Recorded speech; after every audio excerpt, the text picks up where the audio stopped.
Edouard, thank you for taking the time in your busy schedule and sitting down with me. Much appreciated. Thank you. My pleasure. Edouard, I'd like to talk a little bit about the new breeding techniques and especially plant breeding. There has been a lot of debate on plant breeding innovation, and is your company Semillas Fito also engaged in this plant breeding innovation? Yes, somehow, yes. Obviously, we cannot get rid of this debate.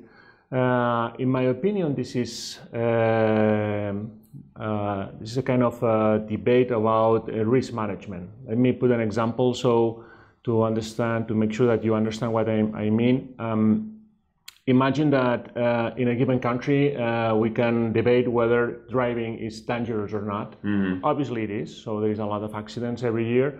Yeah. But also we have to put in the plates of the scale, so the risk, but also the benefits. Mm-hmm. And obviously banning driving, probably it's out of any question. Sure.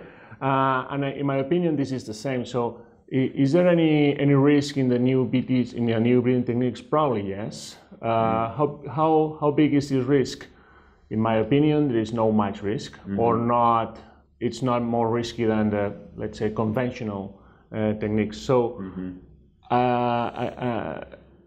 in my opinion, I think that should be less regulated, and also try to bear in mind that if we regulate that too much, at the end of the day, it might be a barrier for smaller companies to deal with these techniques. So that will slow down innovation. So for me, this is my opinion about that. Yeah, I know that you're now a vice president of ISF, and I believe ISF is also discussing plant breeding innovation. What are the main priorities there? In ISF, you mean? Yes.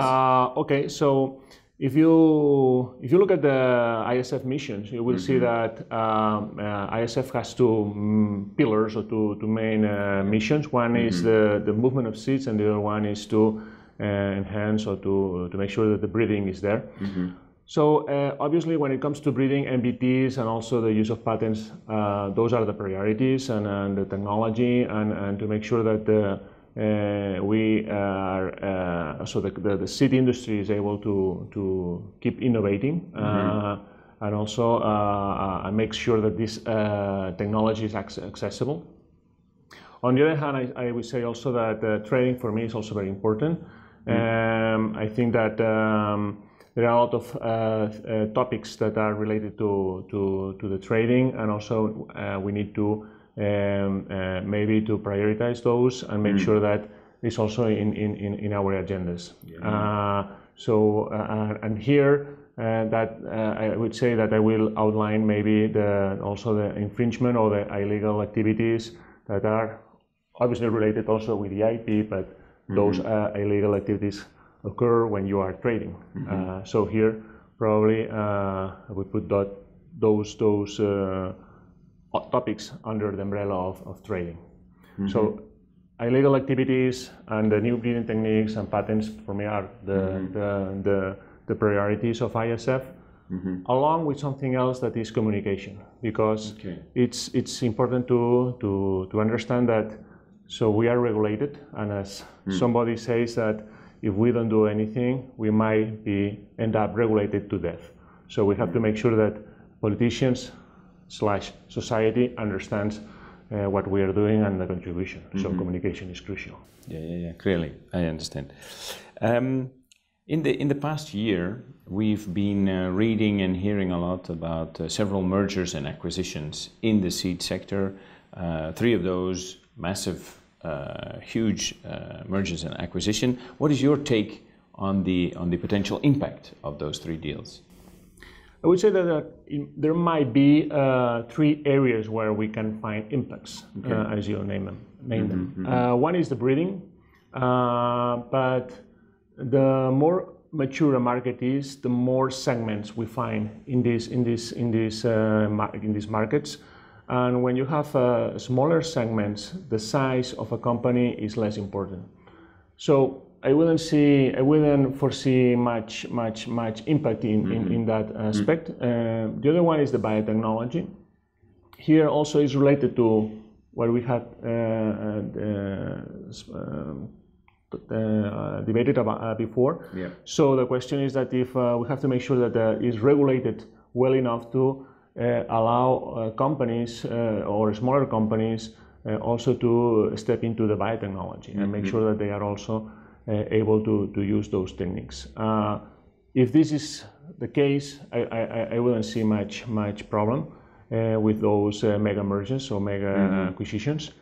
And the third maybe is what I call the services. So we start to see that in the seed industry, seed companies are also providing services, technologies related to the here you can include precision farming or other kind of technologies. Sure.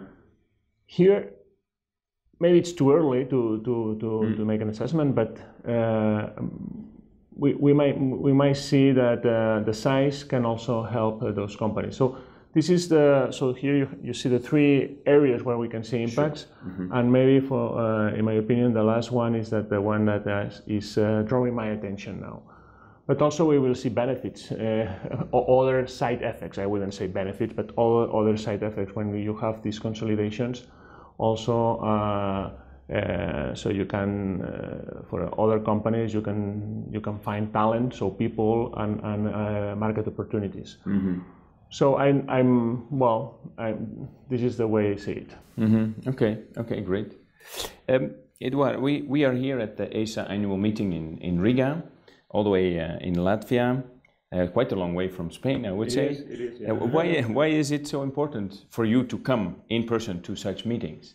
That's a good question, because most of so now we are in a super connected society. So we can keep in contact through internet, obviously telephone or emails or things like this. But I think that once a while to have face-to-face meeting, it's important because there are some topics or some details that are not able to be addressed correctly through those systems, let's say.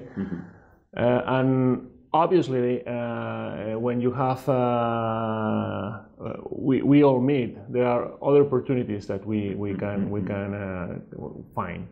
So that's why I think it's important to attend those meetings, to see each other face to face, and try to find those opportunities. Yeah. Great. Yeah. Well said. Thank you for the interview. You're very welcome. Okay. Thank you very much.